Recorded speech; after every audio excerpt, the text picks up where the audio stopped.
All right, guys, this is just going to be a real quick video. I'm not going to go over questions until we get to the third commandment on Monday. So for the second commandment, it's pretty straightforward. The second commandment, which we find on pages 179 and 180 in your textbook, is just this: you shall not take the name of the Lord your God in vain. Okay? What does that mean? When you are taking God's name in vain, right? It simply means that we have a privilege to know God's holy name and respect it through blessing, praise, and adoration. So, in terms of showing love to God, that's how we do it. When we mention God, we're doing it in praise, blessing, adoration. If we're not doing it in that, it is kind of questionable as to how we're using God's name. So that leads us into some of the offenses that we sometimes commit against the name, right? And those are things like swearing, obscenity, cussing, cursing. That's what cussing means. It's a transliteration of to curse means to cuss. That means the same thing. And vulgarity. So I'll go into what each of those are. But when it comes to treating God's name with love and respect, we have to keep in mind when it comes to names, they're important. God, and through the second commandment, we see this, encourages us to treat names with respect. And the Catechism reminds us God calls each of us by name, right? When He breathes life into us, when He ensouls our bodies, our name becomes sacred because God is the one who gives it to us, and through our parents gives it to us. That name is you, your icon. Like, you know how we adore God and venerate icons, like we talked about in the first commandment.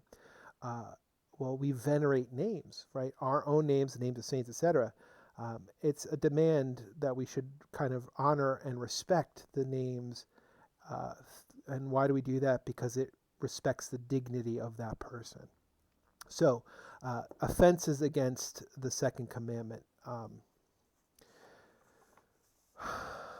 First and foremost, when we look at offenses against the second commandment, breaking promises made in God's name, right?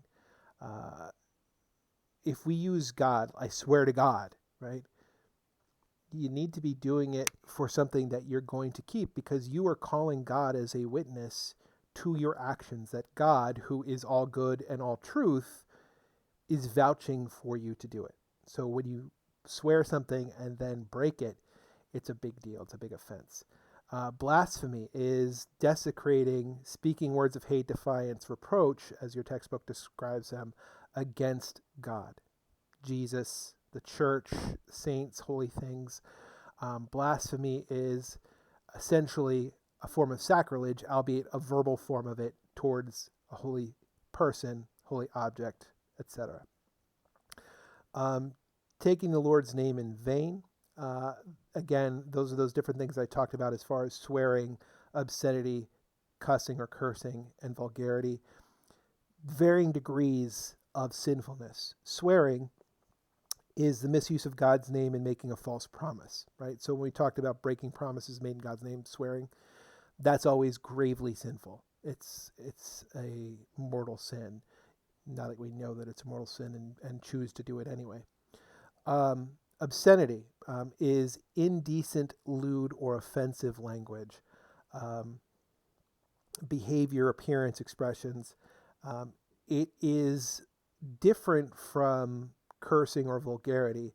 The purpose of obscenity is to engender lustful feelings. It is meant to titillate. It is meant to cheapen the sacredness of our sexuality, the gift of sexuality that we all possess. Cursing or cussing is an informal word that means to call down evil on somebody. GD, right? Somebody. Or, anytime or saying blasphemy it's cursing and blaspheming are closely related to each other as well. And then finally, vulgarity. Vulgarity is kind of the least of these as far as sinfulness. Generally, it's tasteless or coarse language or behavior. It's not necessarily sinful, but it is always going to be crude, boorish, and unrefined. So those first three, swearing, obscenity, cursing, are sinful, right? Because they harm relationship with God and others. Vulgar language, like the kind of language you probably use with your friends from time to time, is not necessarily, right?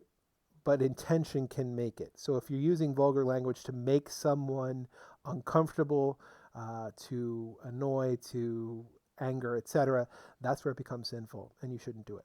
Okay? That's it for today. That's it for this week. I will see you guys on Monday. Have a good weekend.